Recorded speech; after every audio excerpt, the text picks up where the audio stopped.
जय श्री कृष्ण। राधे राधे। श्री हरि के इस पावन दिन पर जब मोहिनी एकादशी का महात्म्य सुनने के लिए आप सभी श्रद्धालुगण एकत्रित हुए हैं, तब एक बात अवश्य ध्यान में रखिए। यह व्रत केवल उपवास नहीं बल्कि आस्था, श्रद्धा और नियम का अवैधुत संगम है। इस व्रत की पूर्णता के लिए, इसकी गहराई को समझने के लिए मोहिनी एकादशी की कथा से पहले ग्यारस माता की कथा सुनना अत्यंत आवश्यक है। ग्यारस माता की कथा हमें सिखाती है कि अगर नियमों और संयम के साथ व्रत किया जाए तो भगवान की कृपा अवश्य मिलती है। बिना नियम, बिना श्रद्धा के किया गया उपवास केवल भूख रह जाता है, लेकिन विधि पूर्वक किया गया व्रत पापों का नाश और पुण्य की प्राप्ति कराने वाला होता है। आइए श्रोताओं, हम सबसे पहले ग्यारस माता की पावन कथा का श्रवण करें ताकि हमारी एकादशी सिद्ध हो सके और भगवान श्री विष्णु की कृपा हम सभी पर बने रहे। सभी प्रेम से बोलिए ग्यारस माता की जय, मोहिनी एकादशी की जय। एक बार देवऋषि नारद जी बैकुंठ लोक को गए। वहां उन्होंने भगवान श्री लक्ष्मी नारायण जी को प्रणाम किया। फिर नारद जी ने श्री हरि से कहा, प्रभु अब धरती पर आपका प्रभाव कम हो रहा है।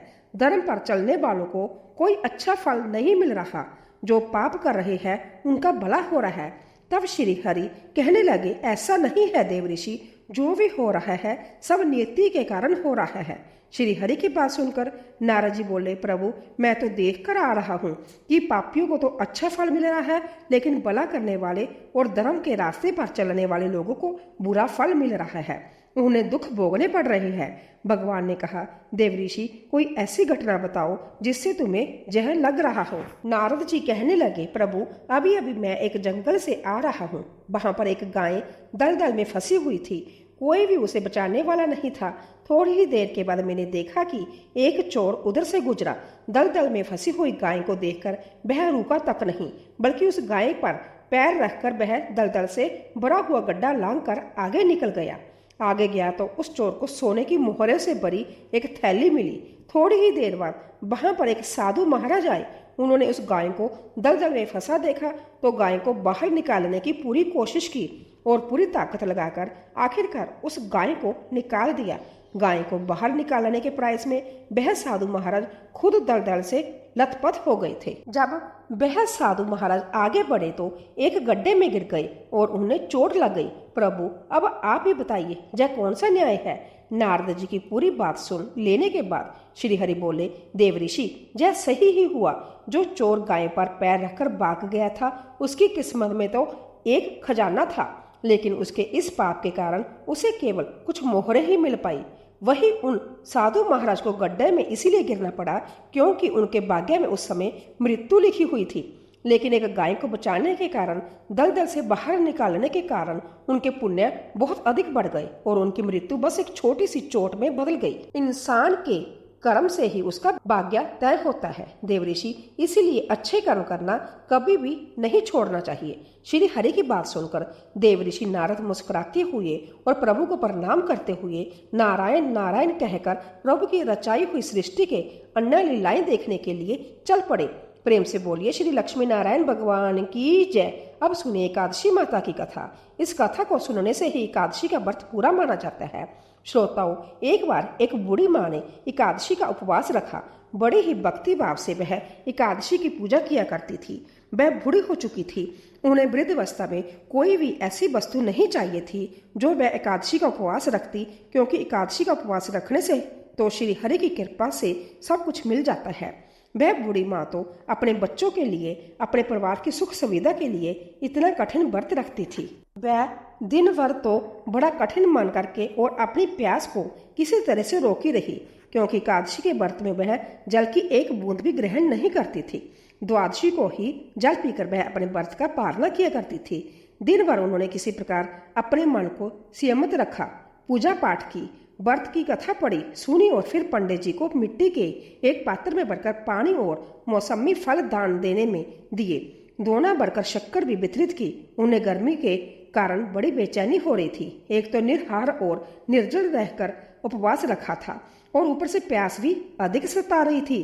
इसी कारण उन्होंने सोचा कि चलो पानी में बैठूं, शायद थोड़ी शांति मिले। यह सोचकर वह पानी में बैठी रही। पानी से बार बार कुल्ला करती और मुंह हाथ धोती रही। तब कहीं जाकर उन्हें थोड़ा बहुत चैन मिला। एक तो धूप तेज की पड़ रही थी। इसी कारण बूढ़ी माँ का मुंह सूखा जा रहा था। बूढ़ी माँ बड़ी बेचैन हो रही थी। एक तो बुढ़ापा, दूसरा जब भयंकर गर्मी। बुढ़ापे की तो स्थिति ही कुछ ऐसी होती है, बड़ी मुश्किल से धीरज बन पाता था। अब किसी प्रकार रो धो कर दिन कट पाया। अब बूढ़ी माँ के सामने पहाड़ सी लंबी रात थी, जिसका कट पाना बड़ा ही मुश्किल दिखाई दे रहा था। चारपाई पर पड़ी हुई बूढ़ी माँ को किसी प्रकार की शांति नहीं मिल रही थी। बार बार प्यास के मारे गला सूख रहा था और वह इस प्रकार बेचैन होकर करवटें बदलती जा रही थी। कई बार उठकर वह घर के बाहर जाती, फिर अंदर आ जाती। ना उन्हें घर के अंदर शांति मिल रही थी, न बाहर। वह पड़ी पड़ी एकादशी माता को याद करती रही और मन में ध्याती रही कि हे माता, आप मेरी लाज रखिएगा, आप ही मुझे शक्ति दीजिएगा ताकि मैं बलिवांती आपका व्रत कर सकूं और यह पहाड़ सी रात सुकून से बीत जाए। प्यास के कारण बूढ़ी माँ की बेचैनी तो बढ़ ही रही थी। उन्होंने धैर्य रखने का बहुत प्रयास किया, लेकिन आखिरकार उनकी सहनशीलता की सीमा टूट गई और वह घबरा कर प्यास के मारे एकदम चिल्ला पड़ी, बचाओ बचाओ। बूढ़ी माँ का चिल्लाना सुनकर उनके परिवार के सभी सदस्य उनके आसपास इकट्ठा हो गए और बूढ़ी माँ की चारपाई के पास पहुंच गए। सब बोले, अम्मा जी क्या हुआ, आप क्यों चिल्ला रही हो, और जब आपसे व्रत नहीं रखा जाता तो इस बुढ़ापे में इतना कठिन व्रत क्यों कर रही हो। अम्मा जी, अगर शरीर में ताकत है तभी तो भक्ति हो पाएगी, आप पानी पी लीजिए। बूढ़ी माँ अपने परिवार जनों से बोली, मेरे तो प्यास के मारे प्राण ही निकले जा रहे हैं, जरा जल्दी से मेरी छाती पर ठंडे पानी का घड़ा तो रख दो। नाथियों ने दौड़कर दादी की छाती पर ठंडे पानी का बर्तन रख दिया। तब कहीं जाकर उन्हें थोड़ा बहुत सुकून मिला, और जब सुकून मिला तो थोड़ी देर के लिए उन्होंने अपनी आंखें बंद कर ली। इधर एकादशी माता सोचने लगी, जे है तो बूढ़ी माँ, लेकिन बड़े नियम से मेरा व्रत रखती है, चलकर इनकी परीक्षा लेनी चाहिए। ऐसा विचार कर एकादशी माता आधी रात को मुर्गा बनकर कुकड़ू कू करने लगी। मुर्गे की ट्रिल की सुनकर बूढ़ी माँ जल्दी से उठी और बाहर जाकर आसमान की ओर निहारा, लेकिन आसमान में तो कहीं भी उन्हें सुबह का तारा दिखाई ही नहीं दिया। अब वह सोचने लगी कि फिर जब मुर्गा भला क्यों और कैसे बोल गया। एक तो उन्हें प्यास लग रही थी, अब थोड़ा बहुत उनका मन भी बेचैन होने लगा। आखिरकार उन्होंने यह दृढ़ निश्चय किया कि अब तो मैं इस व्रत को पूरा करके ही छोड़ूंगी, फिर चाहे व्रत पूरा होने तक मेरे प्राण ही क्यों न निकल जाए। मन में ऐसा पक्का निश्चय कर वह वापिस चारपाई पर आकर लेट गई। थोड़ी ही देर के बाद एकादशी माता ने उनकी फिर से परीक्षा लेनी चाहिए, तो वह एक छोटी सी कन्या का रूप धरकर गिलास में मीठा पानी लेकर उनके सिरहाने खड़ी हो गई और जोर से बोली, दादी जी सवेरा हो गया है, आप हाथ मुंह धोकर शरबत पी लीजिए। पहले तो शरबत का भरा हुआ गिलास देखकर बूढ़ी माँ का मन ललचाने लगा। प्यास के मारे गला जो सूख रहा था, किंतु अचानक उन्हें याद आया कि उनका तो एकादशी का उपवास है। फिर उन्होंने सोचा कि अभी तो वह किसी भी तरह से यह शरबत नहीं पी सकती, और फिर वह चुपचाप वापस अपने चारपाई पर लेट गई। जैसे ही उनकी आंख लगी तभी उन्हें एहसास हुआ कि मानो किसी ने उन्हें पानी से भरे हुए कुएं में पटक दिया हो। वह बहुत देर तक उस कुएं में हाथ पांव चलाती रही, लेकिन इस बीच उन्होंने अपने मुंह में पानी की एक बूंद भी नहीं जाने दी, क्योंकि उनका एकादशी का उपवास जो था और वह पक्के निश्चय के साथ अपना व्रत पालन करती रही। थोड़ी देर में उन्हें ऐसा लगा मानो सामने आग जल रही हो। आग के कारण बड़ी भारी गर्मी लगने लगी। प्यास के मारे उनके प्राण निकलने लगे, लेकिन इतना सब होने के बाद भी बूढ़ी माँ ने पानी की एक बूंद भी नहीं पी। वह तो बस चारपाई पर बैठी बैठी एकादशी माता का ध्यान करती रही। अब सवेरा होने में बस कुछ ही समय है, यह जानकर वह बड़ी तसल्ली के साथ इधर उधर घूमने लगी।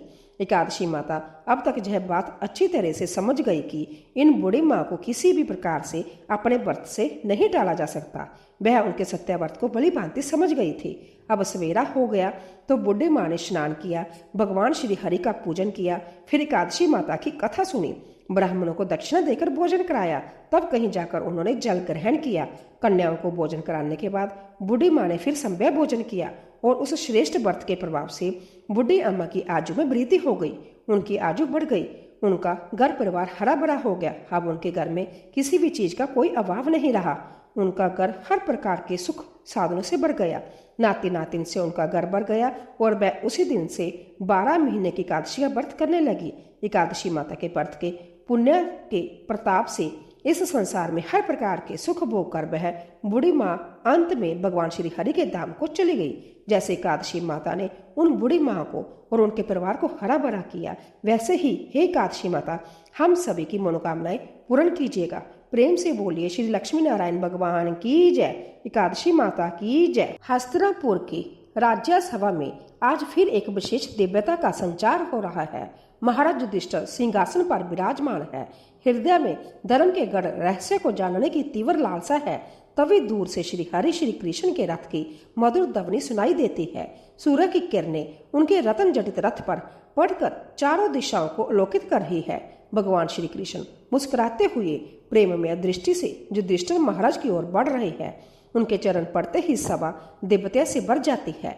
महाराज युधिष्ठिर विनम्रता से श्री कृष्ण के चरणों में प्रणाम निवेदन करते हैं। हे मधुसूदन, कृपा कर मुझे बताइए कि विशाख मास के शुक्ल पक्ष की एकादशी, जिसे मोहिनी एकादशी कहा जाता है, उसका क्या महत्व है, इसकी कथा क्या है। तब श्री कृष्ण मधुर वाणी में कहते हैं, धर्मराज, यह एकादशी पुण्य, मोक्ष और समस्त पापों के विनाश की शक्ति रखने वाली है। इसके व्रत से मनुष्य मोह से मुक्त होकर परम शांति और वैकुंठ लोक की प्राप्ति करता है। और प्रिय श्रोताओं, इससे पहले कि हम इस पुण्य कथा का श्रवण करें, आइए हम सभी मिलकर प्रभु श्री विष्णु के चरणों में अपनी प्रार्थना अर्पित करें। हे साक्षात नारायण, हे त्रिभुवन के पालक, आज मोहिनी एकादशी की इस पुण्य वेला में हम सभी आपके चरणों में शीश झुकाते हैं। कृपया हमारे सभी पापों को क्षमा करें, हमें शुद्ध हृदय प्रदान करें और इस व्रत के पुण्य से हमारी मनोकामनाओं को पूर्ण करें। हमें भक्ति, श्रद्धा और प्रेम की शक्ति दे ताकि हम सच्चे हृदय से आपकी सेवा कर सकें। आप ही हमारे जीवन के सार हैं, आप ही हमारे रक्षक हैं।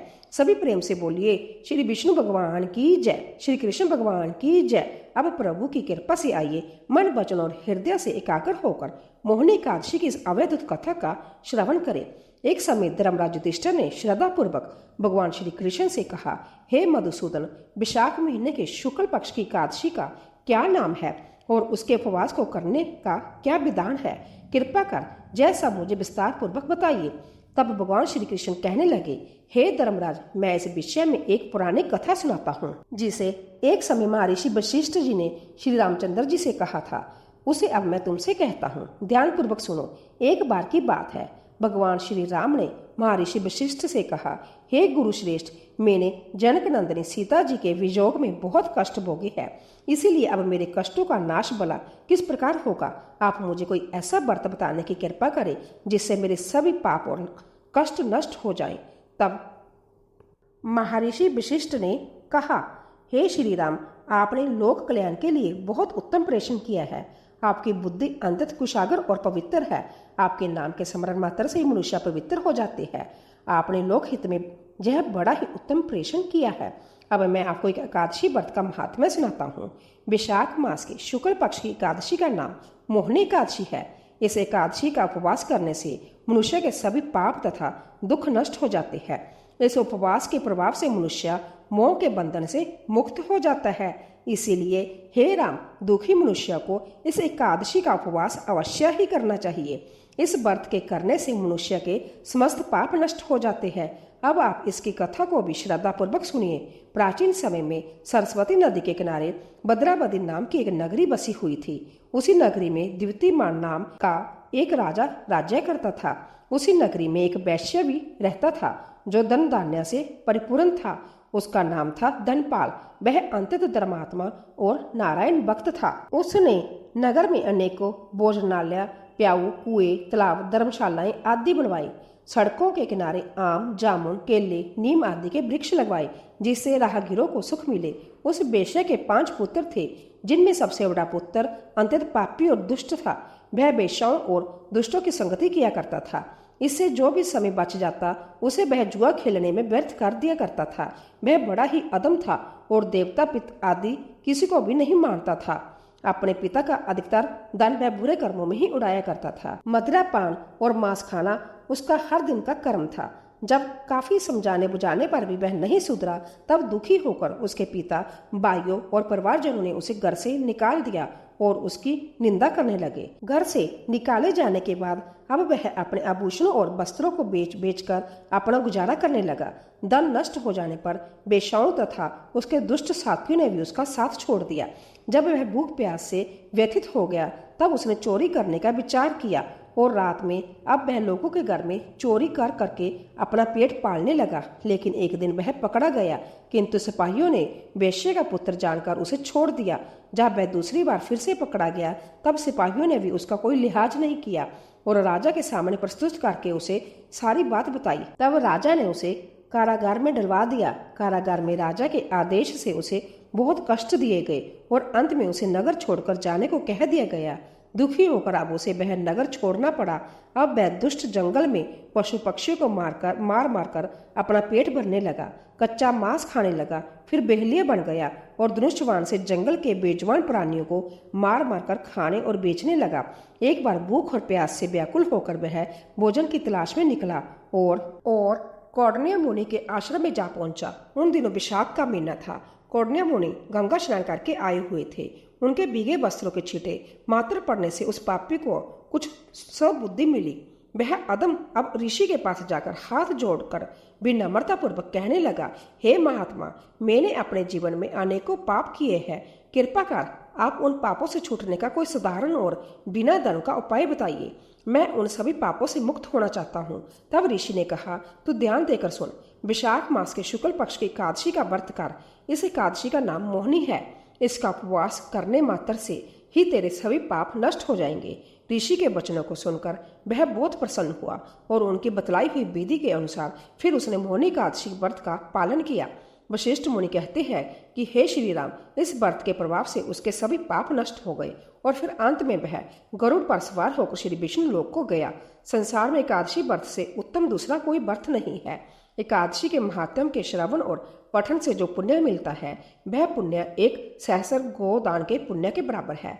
कथा का सार ये है कि प्राणी को सदैव संत जनों का संग करना चाहिए। संतों की संगति से मनुष्य को न केवल सद्बुद्धि मिलती है अपितु उसके जीवन का उद्धार हो जाता है। पापियों की संगत प्राणी को घोर नरक में ले जाती है। युधिष्ठिर महाराज को मोहिनी एकादशी व्रत का महात्म्य सुनाकर भगवान श्री कृष्ण मौन हो गए। फिर धर्मराज युधिष्ठिर ने भी श्रद्धापूर्वक मोहिनी एकादशी का दिन आने पर श्रद्धापूर्वक इस एकादशी का व्रत पालन किया और द्वादशी तिथि को शुभ मुहूर्त में व्रत का पालन किया। इस प्रकार भगवान श्री कृष्ण ने मोहिनी एकादशी की पवित्र कथा युधिष्ठिर महाराज को सुनाई। उनकी सभी शंकाओं का समाधान किया और उन्हें धर्म में दृढ़ किया। कथा समाप्त होते ही उन्होंने करुणामय दृष्टि से युधिष्ठिर को देखा, आशीर्वाद दिया और अपने दिव्य रथ पर बैठकर मधुर मुस्कान के साथ द्वारका की ओर प्रस्थान किया।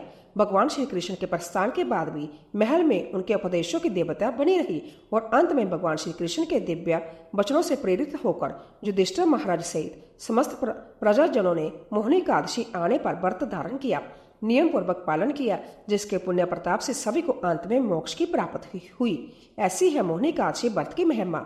एकादशी व्रत विशेषकर अपने सभी पापों के नाश के लिए रखे जाते हैं। तो आइए प्रिय श्रोताओं, अब हम सभी सच्चे मन से अपने जाने अनजाने में किए गए पापों का प्रायश्चित करने के लिए भगवान श्री हरि से प्रार्थना करें और सुनते हैं पाप नाशनन स्तोत्र का हिंदी अनुवाद। महर्षि वेद व्यास जी द्वारा रचित 18 पुराणों में से एक अग्नि पुराण में अग्निदेव द्वारा महर्षि वशिष्ठ को दिए गए विभिन्न उपदेश है और इसी के अंतर्गत इस समस्त पापनाशक स्त्रोत के बारे में महात्मा पुष्कर कहते हैं कि मनुष्य चित्त की मलिनता वश चोरी, हत्या पर स्त्री गमन आदि तरह तरह के पाप करता है, पर जब चित्त कुछ शुद्ध होता है तब उसे इन पापों से मुक्ति की इच्छा होती है।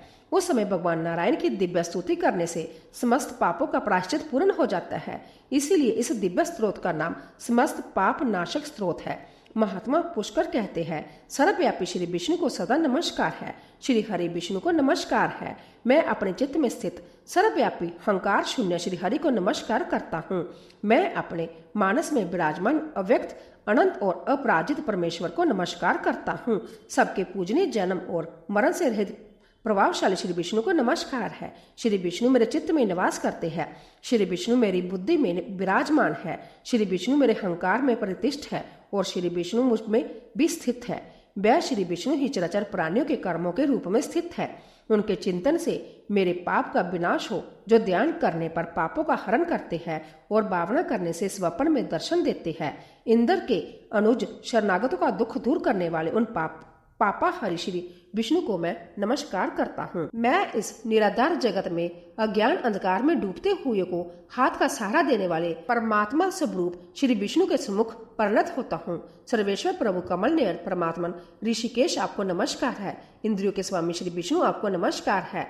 हे नरसिंह अनंत स्वरूप गोविंद समस्त भूत प्राणियों की सृष्टि करने वाले केशव, मेरे द्वारा जो दुर्वचन कहा गया हो अथवा पाप पूर्ण चिंतन किया गया हो, मेरे उस पाप का प्रशमन कीजिए। आपको नमस्कार है केशव। अपने मन के वश में होकर मैंने जो ना करते योग्य अंतत उग्र पाप पूर्ण चिंतन किया है, उसे शांत कीजिए। परमार्थ परायण ब्राह्मण प्रिय गोविंद, अपनी मर्यादा से कभी चित्त न होने वाले जगन्नाथ, जगत का वारण पोषण करने वाले देवेश्वर, मेरे पाप का विनाश कीजिए। मेरे मध्याह्न, उपहरण, सायंकाल एवं रात्रि के समय जानते हुए अथवा अनजाने शरीर मन एवं वाणी के द्वारा जो पाप किया हो, पुंडरीकाक्ष, हर्षिकेश, माधव, आपके इन तीनों नामों के उच्चारण से मेरे वह सब पाप क्षीण हो जाए। कमल नयन लक्ष्मीपते, इंद्रियों के स्वामी माधव, आज आप मेरे शरीर एवं इंद्रियों के स्वामी माधव, आज आप मेरे शरीर एवं वाणी द्वारा किए हुए पापों का हनन कीजिए। आज मैंने खाते सोते, खड़े चलते अथवा जागते हुए मन, वाणी और शरीर से जो भी नीच, जोनी एवं नरक की प्राप्ति कराने वाले सूक्ष्म अथवा स्थूल पाप किए हो, भगवान वासुदेव के नाम उच्चारण से वह सब विनष्ट हो जाए। जो परम ब्रह्म, परम धाम और परम पवित्र है, उन श्री विष्णु के संकीर्तन से मेरे पाप लुप्त हो जाए। जिसको प्राप्त होकर ज्ञानी जन पुण्य लौट कर नहीं आते, जो गंध स्पर्श और आदि तन्मात्रों से रहित है, श्री विष्णु का वह परम पद मेरे संपूर्ण पापों का शमन करे। महात्म्य, जो मनुष्य पाप का विनाश करने वाले स्त्रोत का पठन अथवा श्रवण करता है, वह शरीर, मन और वाणी जनित समस्त पापों से छूट जाता है एवं समस्त पाप ग्रह से मुक्त होकर श्री विष्णु के परम पद को प्राप्त होता है। इसीलिए किसी भी पाप के हो जाने पर इस स्त्रोत का जप करे। यह स्त्रोत पाप समूह के प्रायश्चित के समान है, शांत करना चाहिए। स्त्रोत का जप करे। यह स्त्रोत पाप समूह के प्रायश्चित के समान है। कुछ आदि व्रत करने वाले के लिए भी यह श्रेष्ठ है। स्त्रोत जप और व्रत रूप प्रायश्चित से संपूर्ण पाप नष्ट हो जाते हैं। इसलिए भोग और मोक्ष की सिद्धि के लिए इनका अनुष्ठान करना चाहिए। आइए अब हम सभी मिलकर प्रेम से एकादशी माता की आरती गाते हैं। ओम जय एकादशी, जय एकादशी, जय एकादशी माता, विष्णु पूजा व्रत को धारण कर शक्ति मुक्ति पाता। ओम जय एकादशी, जय एकादशी, जय एकादशी माता, तेरे नाम गिनाऊं देवी, भक्ति प्रदान करनी, गण गौरव की देनी माता, शास्त्रों में बरनी। ओम जय एकादशी, जय एकादशी, जय एकादशी माता, मार्गशीर्ष के कृष्ण पक्ष की उत्पन्ना, विषवतारिणी जन्मी, शुक्ल पक्ष में हुई मोक्षदा, मुक्तिदाता बन आई। ओम जय एकादशी, जय एकादशी, जय एकादशी माता, विष्णु पूजा व्रत को धारण कर शक्ति मुक्ति पाता। पौष के कृष्ण पक्ष की सफला नामक है, शुक्ल पक्ष में हुए पुत्रदा, आनंद अधिक रहे। ओम जय एकादशी, जय एकादशी, जय एकादशी माता, नाम शटलता माघ मास में कृष्ण पक्ष आवे, शुक्ल पक्ष में जय कहावे, विजय सदा पावे। ओम जय एकादशी, जय एकादशी, जय एकादशी माता, विजय फागुन कृष्ण पक्ष में शुक्ला आमल की, पाप मोचने कृष्ण पक्ष में चैत्र महाबली की। ओम जय एकादशी, जय एकादशी, जय एकादशी माता, चैत्र शुक्ल में नाम कामदा, धन देने वाली, नाम बरथनी कृष्ण पक्ष में विशाख माँ वाली। ओम जय एकादशी, जय एकादशी, जय एकादशी माता, शुक्ल पक्ष में होए मोहनी, अपरा ज्येष्ठ कृष्ण पक्षी, नाम निर्जला सब सुख करनी, शुक्ल पक्ष रखी। ओम जय एकादशी, जय एकादशी, जय एकादशी माता, जोगनी नाम आषाढ़ में जानो, कृष्ण पक्ष करनी, देवशयनी नाम कहायो, शुक्ल पक्ष है धरनी। ओम जय एकादशी, जय एकादशी, जय एकादशी माता। कामिका श्रावण मास में आवे, कृष्ण पक्ष कहिए। श्रावण शुक्ला होए पवित्रता, आनंद से रहिए। ओम जय एकादशी, जय एकादशी, जय एकादशी माता। अजा भाद्रपद कृष्ण पक्ष की प्रवृत्तिनी शुक्ला, इंद्रा अश्विन कृष्ण पक्ष में भरत से भवसागर निकला। ओम जय एकादशी, जय एकादशी, जय एकादशी माता। पापकुंशा है शुक्ल पक्ष में आप हरनहारी, रमा मास कार्तिक में आवे सुखदायक बारी। ओम जय एकादशी, जय एकादशी, जय एकादशी माता। देव उठानी शुक्ल पक्ष की दुख नाशक मैया, पावन मास में करूं विनती पार करो नैया। ओम जय एकादशी, जय एकादशी, जय एकादशी माता। परमा कृष्ण पक्ष में होती जन मंगल करनी, शुक्ल मास में होए पद्मनी दुख दरिद्र हरनी।